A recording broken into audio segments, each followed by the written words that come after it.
The fallout from Notre Dame's CFP snub continues, with Notre Dame's athletic director accusing the ACC wrongfully, of lobbying for Miami's, their own school's, inclusion in the top 12. The only part of this that is weird is Notre Dame is an independent in football. They are an affiliate member of the Big Ten in men's hockey, but in all other varsity sports, the Irish are in the ACC. We have no gripes about any of the schools in the ACC.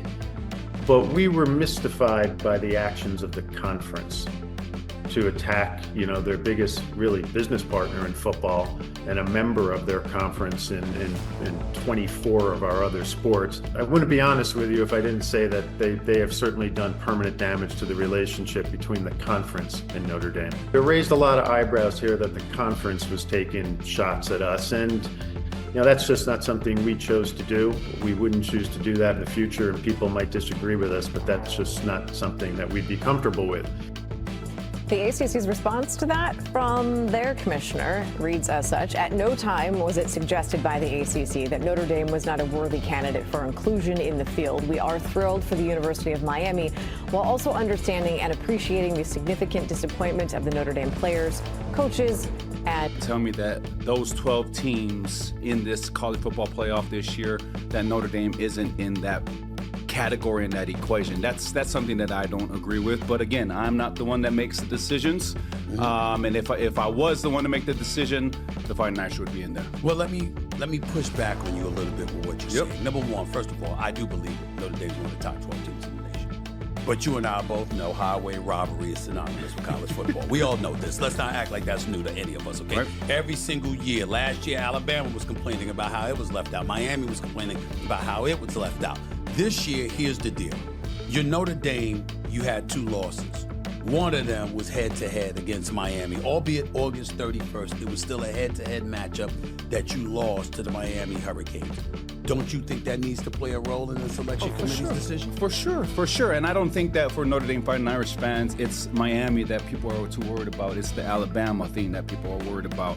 I think also, if you take into consideration what Coach Marcus Freeman said, it is the best 12 teams today. It's not the best 12 teams in September. And if you look at how the season has played out, the Notre Dame Fighting Irish team that line up against Miami in Hard Rock Stadium, it isn't the same Notre Dame team that lined up against Stanford and Palo Alto. And so if you take that also into consideration, you got to look at it. And if you want the best tournament, you have to put the best teams in the tournament. Listen, Stephen A., this isn't March Madness. You don't have upsets like you have in basketball. This is college football, right? You're not going to have somebody go up in there and beat Georgia just because, right? You want to have Notre Dame or one of those Penn States or the Ohio States come up in there and actually have one of those games that we are tuned into. What about the argument that Alabama rolled up into the SEC title game Saturday night with 2 losses, just like Notre Dame? One of those wins that they had was against Georgia on the road in Athens. This is a top 3 team in the nation that you took out on their home turf just a few weeks earlier in this SEC championship game that they were in. Notre Dame was sitting at home watching because they ain't in the conference. And as a result, they were sitting home, chilling out, watching. Lord knows what they was eating. I'm assuming it was healthy food. But nevertheless, they were watching. They weren't playing while Alabama was subjected to Georgia getting a second shot at them. Why should that be held against them at the, for the benefit of Notre Dame? For the same reason why you held it against BYU that they lost to Texas Tech. That's the same reason why. You can't punish one and not punish the other. And I think that when you think about the SEC is one of the best, if not the best, conferences in all of college football. But I think sometimes the SEC gets that nod because of the type of talent that they build up there, that if you do get a loss there, it's almost like, hey, it's okay. As to, in comparison, if you lose in the Big 12 or in any other conference in college football, you don't have that same amount of grace where, like a team like BYU, you're going up against Texas Tech, but you get blown out that way.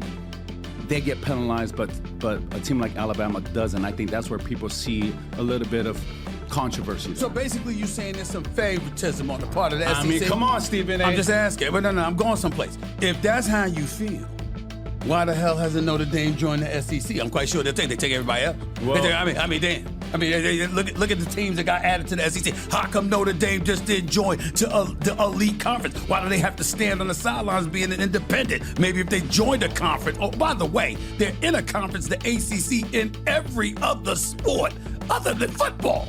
I mean, listen, they know what they're doing, and that strategy has worked for them in the past. This is the one time it has appeared to burn them. Well, there's both sides to this thing, right? Everybody looks at Notre Dame not being a part of a conference as an advantage. Okay.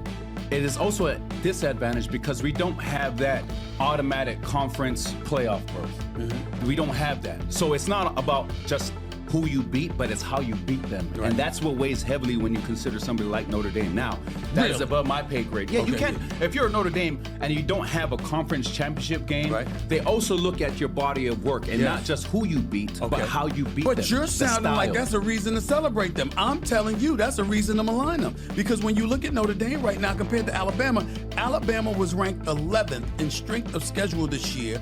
Notre Dame was number 42, bruh. 42. Stephen A. 42. Stephen A. What is strength of schedule based on? Strength of the quality of opponents.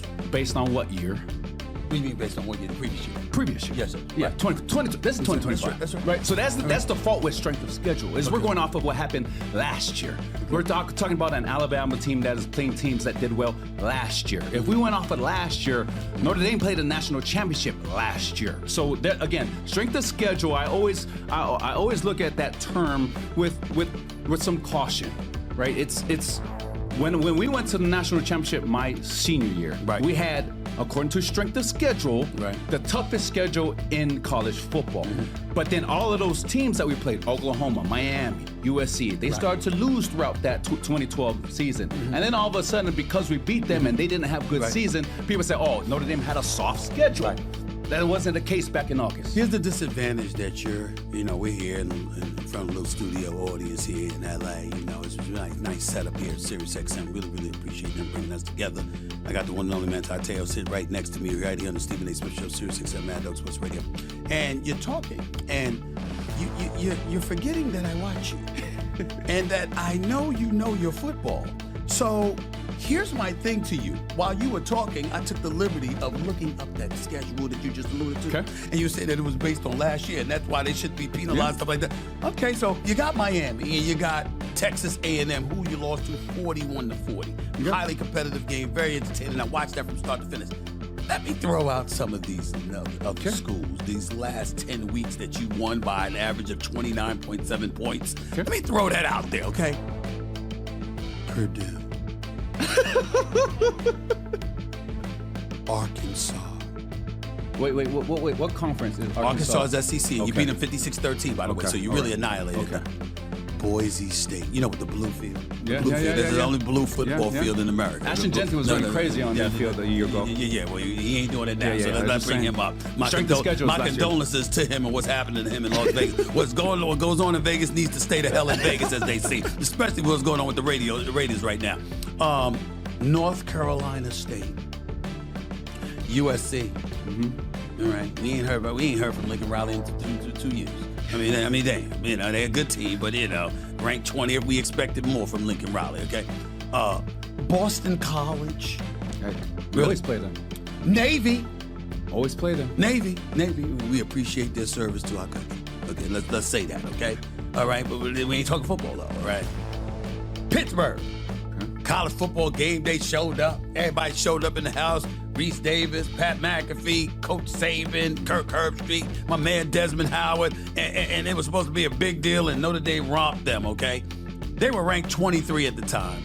You got Syracuse and Stanford. That's your schedule. Okay.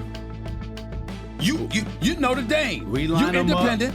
We knock them but down, you're Notre bro. Dame, you're independent, which means you basically set your schedule. You could have had some other schools up on here in the months of late October and throughout November. You could have had a better schedule. You Notre Dame. So with Notre Dame, you have to understand, as far as this conference talk, we have so many different teams who we have iconic matchups against. Unfortunately, one of the teams that we don't play anymore is the University of Michigan, which in my opinion is one of the